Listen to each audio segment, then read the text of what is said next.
वो सच में मतलब मेरे को अपने हर बच्चे से एक्सपेक्टेशन है, क्योंकि हर बच्चा कर सकता है। मैं बता दे रही हूँ, एक बच्चे मेरे पास ऐसा था जिसकी कंपार्टमेंट आ रही थी 11th में, बार बार इकोनॉमिक्स में कंपार्टमेंट, बार बार इकोनॉमिक्स में कंपार्टमेंट उसकी, वो बच्चा पास ही नहीं हो पा रहा। तो फिर वो बच्चा मेरे पास आया, मतलब पहले वो कंपार्टमेंट जो भी अपनी तरफ से प्रैक्टिस कर रहा था कुछ, मेरे पास आया। उसको मैंने कहा कि देख, जैसा कहती जा रही हो ना वैसा करता जा। बस ये था कि बच्चे फॉलो करते थे, पहले वाले बच्चे हर इंस्ट्रक्शन को फॉलो करते थे। मैंने कह दिया ना ये एक दिन में ये चैप्टर लर्न हो जाना चाहिए, तो अगले दिन वो लर्न होता था। तो मैं उसको जैसा कहते जा रही हूँ वैसा करता जा। उसने बिल्कुल वैसे ही किया, उसके नंबर बहुत बढ़िया है, कंपार्टमेंट में बढ़िया है। वो ये कहता था कि मैडम पास नहीं कर रही जानबूझ के। मैंने कहा ऐसा कैसे हो सकता है?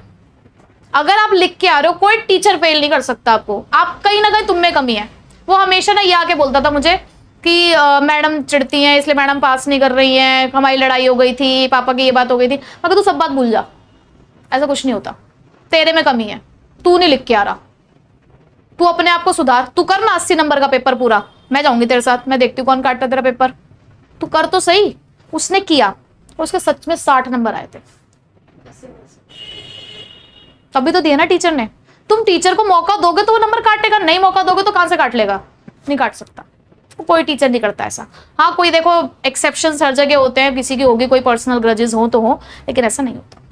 तो ये दूसरों में कमी निकालना छोड़ दो कि वो ऐसा करते हैं वो ऐसा करते हैं, अपनी कमी को सुधार लो। तुम्हें सामने वाले को ये चांस नहीं देना कि वो तुम्हारी गलती निकाले। तुम गलती मत करो, अपने आप को सही करो सर। तो वो रीजन ढूंढो, वो वजह ढूंढो कि क्यों पढ़ना है, बस। क्या भाई बहुत बड़ा रीजन है, लाइफ में कुछ करना नहीं है क्या? देखो सुनो, अगर या तो आपका सिस्टम ऐसा होता आप लोगों का पढ़ाई लिखाई का कि भाई तुम्हारे स्किल्स डेवलप, देखो स्किल्स तो जरूरी है ही, मैं तो कहती हूँ आज के टाइम पे स्किल्स बहुत जरूरी है। एजुकेशन के साथ साथ स्किल्स बहुत जरूरी है आज के टाइम पे, बिना स्किल्स के कुछ नहीं है, ठीक है। बट आपका सिस्टम क्या है? पेपर पेन वाला जो मोड है हमारा एग्जाम का, वो क्लियर करना है भाई।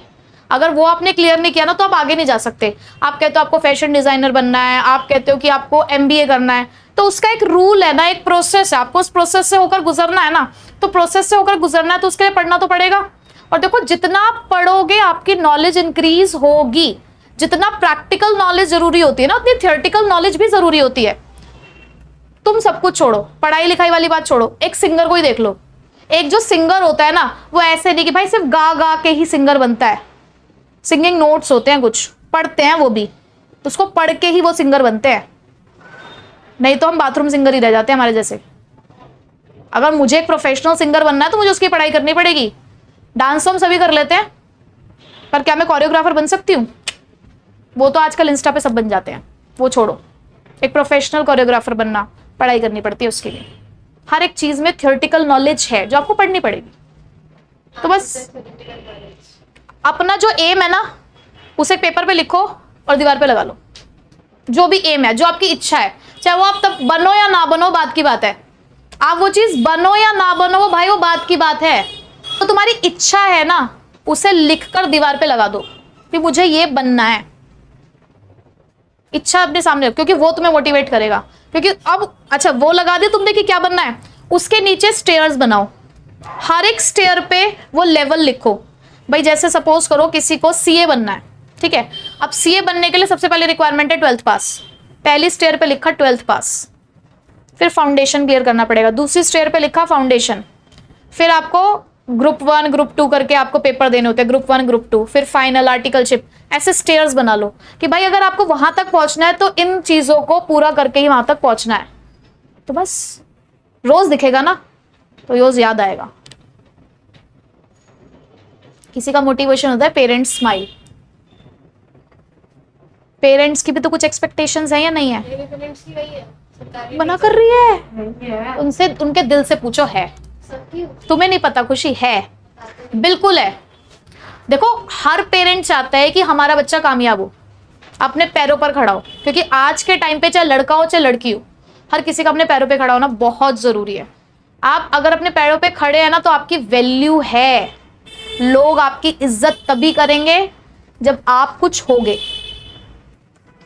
अगर मैं वही जीन्स किसी ऐसे बंदे को पहन के खड़ा कर दूं जो वेल एजुकेटेड है, अच्छे खासे पैसे उसके पास, किया ना उसने, कुछ करना है बस लाइफ में। सोचो कि कुछ करना है, बैठना नहीं है। अभी आगे आने वाले 5 साल तक का आपको बैठना नहीं है, बिल्कुल नहीं बैठना। आपने आगे आने वाले 5 साल तक बहुत मेहनत करनी है, बहुत। अगर 5 साल बहुत मेहनत कर लोगे, अगले आने वाले सालों में मेहनत करने की जरूरत नहीं पड़ेगी। मैम फिर उन लोगों का गोल डिसाइड होता है, तो आप डिसाइड करो ना, करो डिसाइड। कंफ्यूजन है। किस बात की कंफ्यूजन है? उस कंफ्यूजन को दूर करो। बहुत सारे मीडिया है हमारे पास उस कंफ्यूजन को दूर करने के लिए। उस कंफ्यूजन को दूर करो, जो कंफ्यूजन है उसे दूर करो। पहले तो खुद का कंफ्यूजन दूर करो। कंफ्यूजन है क्या? मेरी इच्छा आज अगर है कि देखो मेरे मन में कुछ डिजायर्स है मेरी, ठीक है, कि मुझे एक अपना खुद का अपने पैसों से अपना एक घर लेना है, तो मेरा ड्रीम क्लियर है कि हाँ यार लेना है। अब उसको लेने के लिए मुझे पैसे कमाने हैं। अब मुझे क्या करना है, फिर उस पैसे कमाने के रास्ते ढूंढने हैं। रास्ते तो बहुत सारे हो सकते हैं। मैं 1 नंबर का पैसा भी कमा सकती हूँ, 2 नंबर का पैसा भी कमा सकती हूँ, गलत काम करके भी कमा सकती हूँ, सही काम। मुझे ढूंढना है कि यार मुझे सही रास्ते पे चल के पैसा कमाना है। अब वो मेरे को ढूंढने के वो सही रास्ते कौन से हो सकते हैं। अब सही रास्ते कैसे डिसाइड करूंगी? अपने स्किल्स के अकॉर्डिंग। भाई मुझे टीचिंग आती है, तो मुझे मेरे लिए रास्ता ये है, तो मैं टीचिंग कहाँ करूँ? मैं स्कूल में करूँ, घर में करूँ, ऑनलाइन करूँ, इंस्टीट्यूट जाके ज्वाइन करूँ, ये रास्ते हो सकते हैं। या अपने नोट्स सेल ऑफ करना शुरू करूँ, अब मैं वो रास्ते ढूंढूंगी ना। तो हो गया ना मेरा रास्ता क्लियर कि मुझे अगर वहां तक पहुंचना है तो उसके लिए मुझे ये सारे काम करने पड़ेंगे। ऐसे ढूंढो।